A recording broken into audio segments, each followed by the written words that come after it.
بسم اللہ الرحمن الرحیم۔ آپ نے ایک جملہ تو سنا ہوگا، نیم حکیم خطرہ جان اور نیم ملا خطرہ ایمان۔ سلفی صاحب کا ذرا یہ کلپ سنیے۔ اللہ دے محبوب پیغمبر صلی اللہ علیہ وآلہ وسلم دا ایک صحابی ہے جدا نام حضرت ابو بردہ رضی اللہ تعالیٰ عنہ ہے۔ اللہ دے محبوب پیغمبر صلی اللہ علیہ وآلہ وسلم نے نماز عید دی جماعت کروائی ہے۔ نماز عید دی جماعت تو بعد اللہ دے پیغمبر نے خطبہ ارشاد فرمایا۔ خطبہ ارشاد فرمان تو بعد آپ نے فرمایا قربانیاں کر لو میرے صاحب۔ اللہ دے پیغمبر دا صحابی ابو بردہ نبی پاک دے کول آ گئے۔ اللہ دے پیغمبر میرے گھر ذرا تشریف لے آؤ، میں قربانی کر کے ادھر آیا۔ آپ نے فرمایا میرے یار ابو بردہ، میں قربانی دا نماز عید دے خطبے تو بعد حکم دیتا ہے، پہلے نہیں دیتا۔ بھاویں تو قربانی کر رہے ہیں، بھاویں تو تکبیر پھیر رہے ہیں، ایک گوشت تے ہے لیکن قربانی نہیں، ایک کھانا تے ہے لیکن قربانی نہیں۔ پھر روک کے میں گل سمجھا دیاں، بھاویں کوئی غصہ کرے، میں کسی دے غصے دی کوئی پرواہ نہیں کرنی۔ میں تے اللہ دے رسول صلی اللہ علیہ وآلہ وسلم دی بات کرنی ہے ممبر رسول تے۔ آندے نے پڑھیا تے درود ہے، بھاویں پہلے پڑھ لیے پھر کی ہویا، کیتی تے قربانی سی پہلے کر لیے تے کی ہویا۔ آپ نے فرمایا تیری قربانی کوئی قربانی نہیں۔ نماز تو پہلے اونچی اونچی آ کے الصلاۃ والسلام علیکہ فلاں فلاں آندا رہے، جو مرضی آندا رہے۔ لوگو میرے عزیزو تے میرے بزرگو، اے اپنے بنائے ہوئے درود نے، اے اپنی گھڑیاں ہوئی باتاں نے۔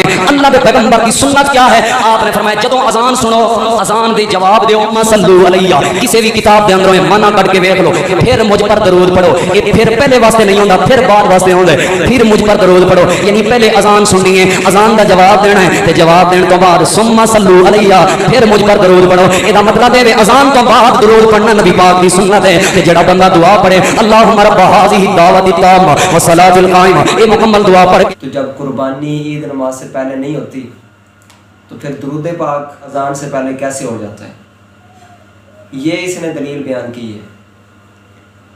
بڑے افسوس کی بات ہے، واضح طور پر یہ اپنی جہالت کا اعلان کیا جا رہا ہے۔ اس طرح کی دلیلیں بیان کر کے واضح طور پر پتہ چل جاتا ہے کہ بندہ کتنے پانی کے اندر ہے۔ تو تھوڑا بہت بھی دین کے قریب ہوگا وہ بھی اس بات کو سمجھ جائے گا۔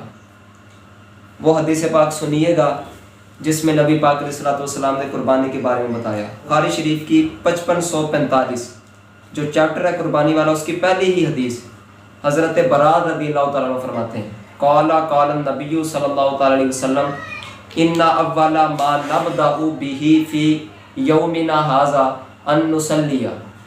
رسول کریم علیہ الصلوۃ والسلام نے ارشاد فرمایا آج سب سے پہلے ہم اپنے دن کا آغاز اس طرح کریں گے کہ ہم نماز پڑھیں گے، یعنی عید کی نماز۔ ثم نرجع، پھر ہم واپس لوٹ جائیں گے۔ فننحر، اور ہم پھر قربانی کریں گے۔ من فعلہ فقد اصاب سنتنا، جس نے ایسا کیا اس نے ہمارے طریقے کو پا لیا۔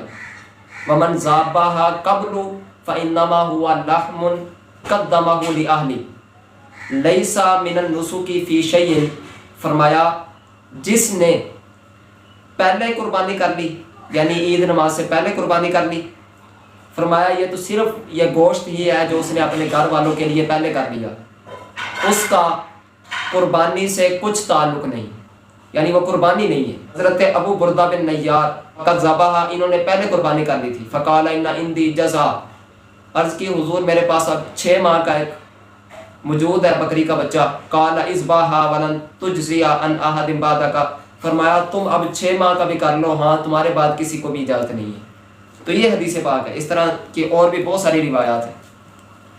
اس کے اندر واضح طور پر موجود ہے کہ رسول کریم علیہ الصلوۃ والسلام فرما رہے کہ جس بندے نے پہلے قربانی کر لی اس کی قربانی کوئی نہیں ہے۔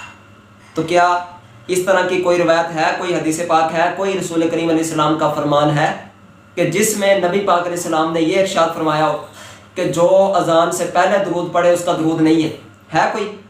یہ سلفی صاحب ایک ضعیف حدیث بھی، ایک ضعیف روایت بھی لا دے جس کے اندر نبی پاک علیہ السلام کا یہ فرمان موجود ہو کہ جس نے اذان سے پہلے درود پڑھا اس کا درود نہیں ہے۔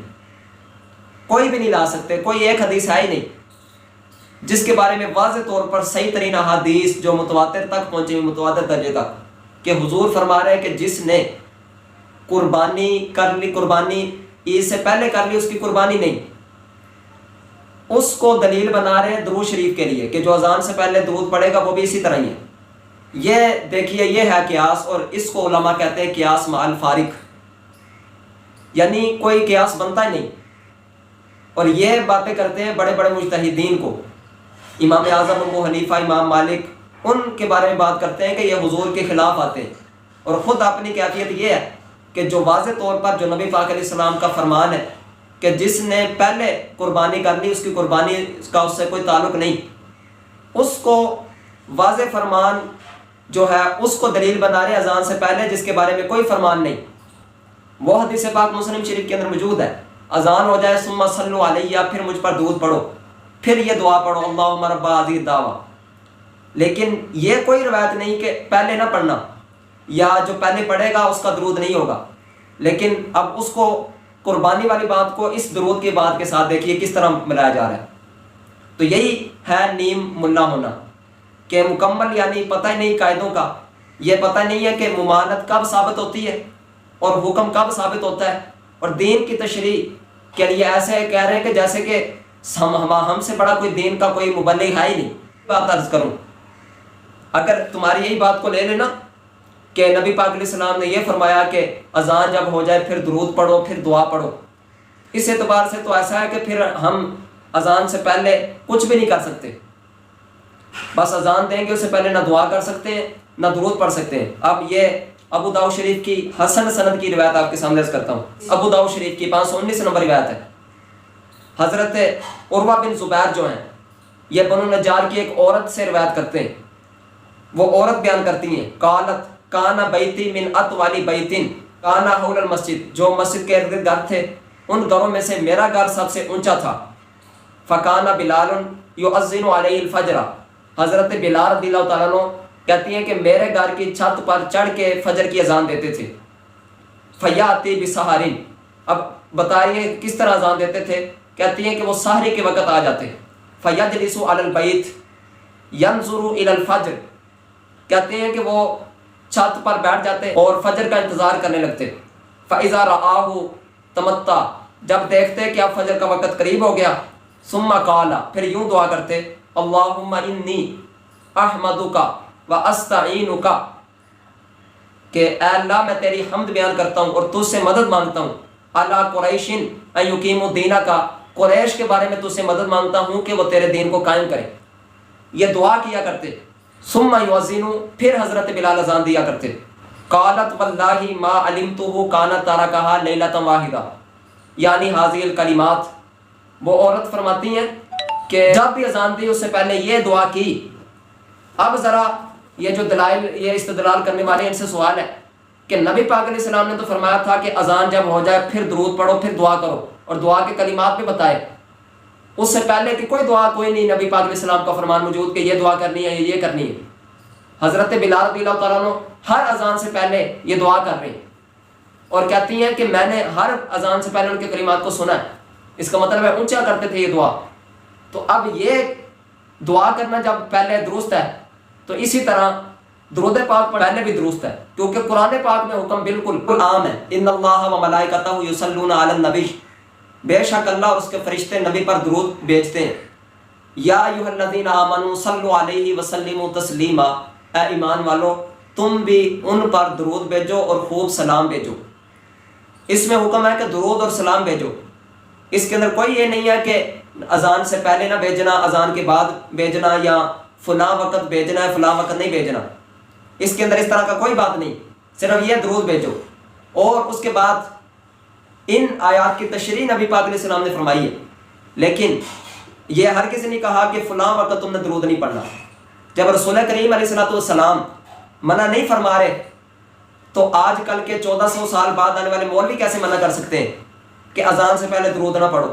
جب رسول کریم علیہ السلام منع کر کے نہیں گئے، نبی پاک علیہ السلام نے نماز عید سے پہلے قربانی سے منع کیا، تو کیا ہے کوئی ہم میں سے کوئی ہے کہ جو پھر بھی قربانی کرے اور یہ بھی کہے کہ قربانی ہو گئی، عید نماز سے پہلے کو قربانی کرے؟ ہماری کتابیں بڑی پڑھی ہیں کہ عید نماز سے پہلے اگر کسی نے قربانی کی تو اس کی قربانی نہیں ہوگی، وجہ نبی پاک علیہ السلام کا فرمان ہے۔ لیکن جو فرمان نہیں، اس حوالے سے بالکل واضح، جب نبی پاک علیہ السلام نے منع کیا ہی نہیں، اس حوالے سے یہ اپنی طرف سے خود منع کرنا، یہ کیا دین میں اضافہ نہیں؟ جب اللہ رسول نے منع نہیں کیا تو کوئی اور کیسے منع کر سکتا ہے؟ پھر یہ کہا سلفی صاحب نے کہ یہ اپنی طرف سے درود بنا لیے، اپنی طرف سے باتیں کر لی۔ کتاب القول البدیع، امام سخاوی رحمۃ اللہ علیہ 902 ہجری میں فوت ہوئے۔ انہوں نے درود شریف کے حوالے سے یہ کتاب لکھی ہے. اس کے اندر صفحہ نمبر 154 پر کہتے ہیں ذهب الجمهور الى الاجتزاء بكل لفظ ادى المراد من الصلاة على النبي صلی اللہ تعالی علیہ وسلم کہ جمہور علماء اسی بات کے قائل ہیں کہ ہر وہ لفظ جس سے نبی پاک علیہ السلام پر درود ادا ہو جاتا ہے وہ اگر کوئی ان الفاظ کے ذریعے درود بھیجے گا تو کافی ہو جائے گا. کوئی بھی الفاظ جس سے درود کا حق ادا ہوتا ہو وہ الفاظ سے نبی پاک علیہ السلام پر درود پڑھ سکتے ہیں. ہاں جہاں تک نماز کی بات ہے تو اس کے اندر کیونکہ نبی پاک علیہ السلام نے درود سکھایا ہے اللہم صلی علی محمد وعلی آل محمد، یہ مکمل درود جس کو لوگ درود ابراہیمی کہتے ہیں، نماز کے اندر وہی پڑھیں گے. ہاں اس کے علاوہ جو بھی درود جس سے درود کا حق ادا ہوتا ہے وہ درود پڑھنا جائز ہے. تو لہٰذا یہ بھی الصلاۃ والسلام علیکہ یا رسول اللہ، یہ بھی درود ہے کہ درود اور سلام ہو اے رسول کریم آپ پر. جس طرح السلام علیکہ ایھا النبی جو ہم نماز میں پڑھتے ہیں اے نبی آپ پر سلام ہو، اسی اعتبار سے اے نبی آپ پر درود اور سلام ہو.